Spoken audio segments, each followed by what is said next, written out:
Speaking of challenging things to do, Mike, you know how hard it is to like play with someone, maybe in like Texas and you're just chilling in Toronto and you're trying to get into a lobby and play with a friend, right? But you just constantly keep lagging and frames keep dropping and you don't have rollback netcode.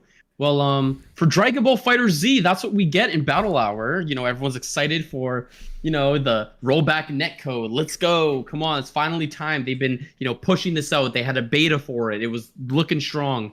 Just for them to say, hold on, guys, like we don't have a release date yet for it, but just be patient with us. Just be patient. Even though they've been talking about this for over a year, and fighters, people gotta understand something.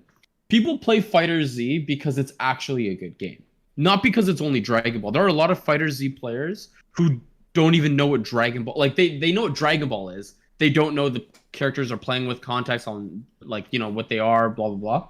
Yeah. They just like the game because the game itself is beautiful, by the way, visually. I mean, I believe it won like animation of the year for fighting game, like the year it came out, which is what I think 2018, 2019. And the fact that, and I'm saying this because if a title comes out like that again, or like during this time period where rollback netcode isn't implemented, people are just gonna jump ship. Like there gets to a point where enough is enough, and if you're not putting in the effort to get this out for your community, even though you've been saying for over a year now, it's coming, it's coming. You gave out a beta months ago, a little beta that everyone was saying they were praising, and then Battle Hour, people are expecting a release date. See, here's the thing that from my understanding, that Dragon Ball Fighters players are upset at. They're not upset that it's not out right now, like today. They're upset that they didn't even get a release date. Yeah. All they got was, it's coming soon. Just be patient. And to be honest, it gets to a point where it's not good enough. It isn't. It's just not good enough. And old, man. Like that's yeah. nuts. I don't understand how Xenoverse came out in 2016. It's getting its 17th DLC and somehow Fighter Z, which I believe came out early. Is it 2018? Mm-hmm. Yeah. So released afterwards, but it's getting like the cold shoulder from the devs. Like so weird. So like Fighter Z actually had a very hot like 2.5, 3 years.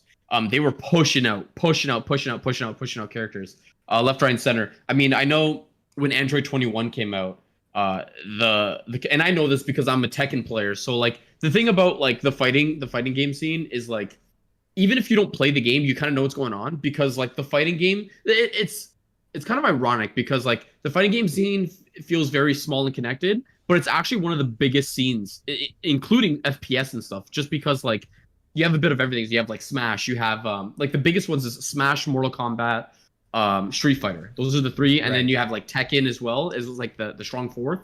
So it's ironic because it's like everyone kind of knows what's happening in every other fighting game, but it's actually like because it feels like a small community, but in actual sense, it's actually a really big community.